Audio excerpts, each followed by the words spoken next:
میں آپ کو یہ مطلب بتاؤں تو کھری بات کر دوں، ہم لوگ یہ شاید سمجھتے ہیں کہ دین پر چلنے سے ہماری مصیبتیں ختم ہوں گی، ایسی بات نہیں ہوتی۔ یہ سکو مزے دے رہنا تسلیاں ان یہ سا خراب کی تھی پہن، اسی وجہ سے ہمیں کال کیا آتی ہے کہ مولوی صاحب نماز ہی پڑھدا کھڑا اور روزہ ہی رکھیں دا کھڑا، لیکن مصیبتیں واتی آندے پہن۔ میں نے کہا تمہیں کس نے کہا ہے کہ نمازوں پڑھنے سے مصیبتیں ہٹتی ہیں؟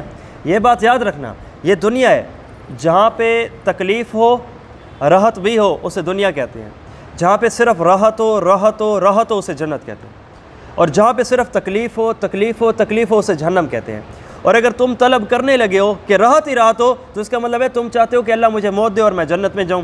جنت جیسی خوبصورتی تم یہاں پہ نہیں مانگ سکتے۔ اب یہ تو ایسا گلہ ہے کہ یار پورا ڈیرہ اسماعیل خان گھوم چکا ہوں، مجھے پہاڑ تو نہیں دکھے۔ بھائی مری بیٹھے ہو، مری کی خوبصورتی ہو رہا ہے، ڈیرے کی ترتیب ہو رہا ہے۔ تو اسی طرح موسم کے لحاظ سے جگہ تبدیل ہے تو اس انداز سے بھی ترتیب ہے۔ ہاں یہ بات ہے، اسلام پہ چلنے پر اللہ رب العزت مایوس سینے کو مضبوط کرتے ہیں، بڑی بڑی مصیبتوں کو مسکرا کے حل کر لو گے، مصیبتیں آنا نہیں رکیں گی۔ مجھے ایک جگہ ایک ساتھی نے بات کی کہ دعا کرو کہ مصیبتیں ختم ہو جائیں یا مصیبتیں بالکل آئیں نہیں۔ میں نے کہا یہ دعا کرنا فضول ہے کہ مصیبتیں یا اللہ کبھی آئیں نہیں۔ آپ نبی علیہ السلام کی مبارک زندگی کو اٹھا کے دیکھ لو، میرے آقا فرماتے ہیں کہ تمام انبیاء کی تکلیفوں کو ایک پلڑے میں رکھو اور میری ایک تو مجھے ایک محمد صلی اللہ علیہ وسلم کی تکلیفیں باقیوں سے بڑھ جائیں گی۔ کس لیے تھا؟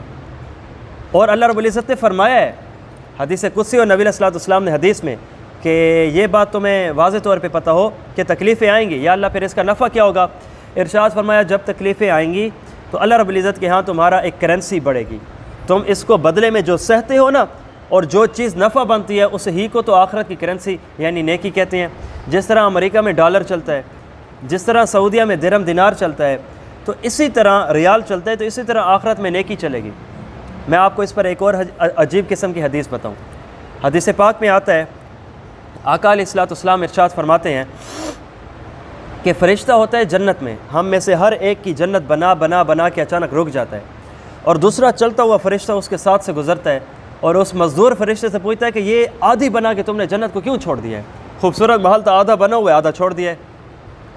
وہ کہتا ہے کہ دنیا میں میں جس بندے کا یہاں پہ محل بنا رہا ہوں تو اس نے اب نیکیاں مجھے بھیجنا چھوڑ دی ہیں، تو وہ نیکی آئے گی تو میں خرید فروخت کروں گا اور پھر اس میٹیریل کو اس کا بنگلہ بناؤں گا۔ اس نے بھیجنا چھوڑ دیا، میں نے بنانا چھوڑ دیا۔ مجھے آپ بتاؤ، اس لیے یہاں پہ ہم ایک ایک لمحہ، حدیث بتاتی ہے تم چلتے ہو کانٹا چبھتے ہے تمہیں ثواب ہے، اس سے بڑھ کے اور کیا ہے؟ اور 3 باتیں، نمبر 1 درجہ بلند، نمبر 2 گناہ معاف، نمبر 3 نیکی ایک ملتی ہے۔